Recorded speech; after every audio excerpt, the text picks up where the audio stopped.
kan dia mengaku sebagai pengacara. Setelah diteliti data-datanya, dia menjadi pengacara itu Februari 2016. Sementara kelulusan sarjana hukumnya itu baru Juli 2014. Menjadi keanehan setelah DPPKI menemukan berbagai dokumen, kita akhirnya bertanya, bagaimana bisa seseorang yang belum sarjana hukum tapi dikasih SK pengacara? Itu satu. Dua, kalau seseorang jadi pengacara itu melalui beberapa tahap, mulai dari PKPA, magang, baru disumpah.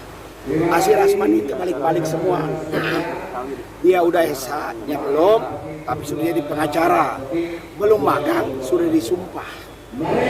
Padahal syaratnya orang jadi pengacara itu lulus sarjana hukum, PKPA, magang, baru disumpah. Dia punya ini terbalik-balik. Belum SH sudah pengacara, belum magang sudah disumpah. Dan semua data-data itu tidak dapat dikonfirmasi gitu. Dia mengaku doktor segala macam, tapi ketika diminta macam ijazah doktornya dari mana segala macam juga tidak menyerahkan. Atas hal-hal itu DPP bersikap bahwa selama dia mau jadi pengacara, ternyata data-data yang dilampirkan banyak yang maaf-maaf saja diduga palsu. Dan pada akhirnya kan banyak klien melaporkan bahwa ada hal-hal yang dianggap palsu itu. Untuk itu biarlah kita menyerahkan sepenuhnya kepada proses. Kalau dia atau klien misalnya Ibu Evi atau yang lain-lain merasa ditipu karena dia menggunakan surat palsu, ya silakan saja.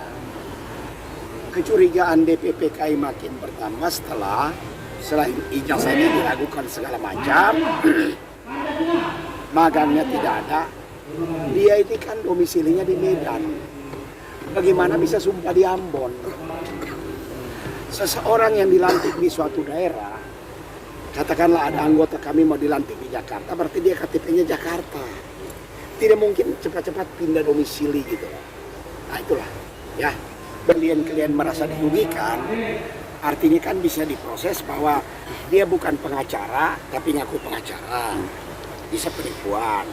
Yang kedua, proses dia menjadi advokat itu kan dengan dokumen-dokumen yang diduga tidak benar. Maka dia bisa kena pasal 263 menggunakan surat palsu atau membuat surat palsu. Karena begitu penyidik polisi memeriksa, kan boleh dia kasih keterangan, ini fotokopinya saya. Kan penyidik juga bukan bodoh. Konfirmasi ke kampus, keterangannya bla bla bla, kan gitu. Nah itu. Ancaman pemalsuan, ancaman pidananya 6 tahun. Ya, gitu loh. Dan begitu unsur-unsur terbukti, ya bisa ditahan. Masalahnya sekarang kan terpulang kepada semua klien atau mantan kliennya. Kita merasa terganggu misalnya dia menghina Denis yang mengatakan maaf aja, itu segede pepaya. Kan kodrati kan, nggak boleh. Melanggar kode etik juga ya Pak? Iya, nggak boleh lah ucapan-ucapan yang menggambarkan tubuh orang, nggak boleh.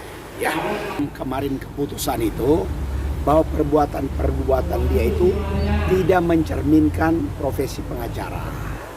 Karena seorang pengacara itu harus bersikap sopan, baik kepada lawan perkara, kepada klien atau mantan klien. Soal beda pendapat dia ngomongin, tapi semua bukan berarti harus menyerang, menghina, nggak boleh.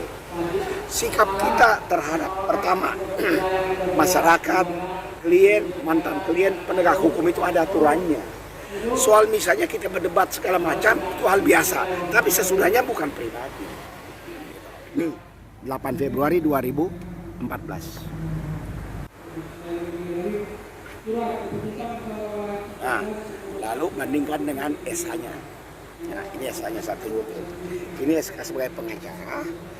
Lalu SH-nya.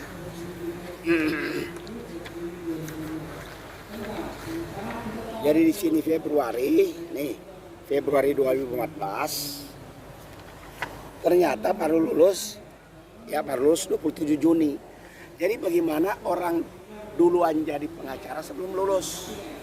Kan itu.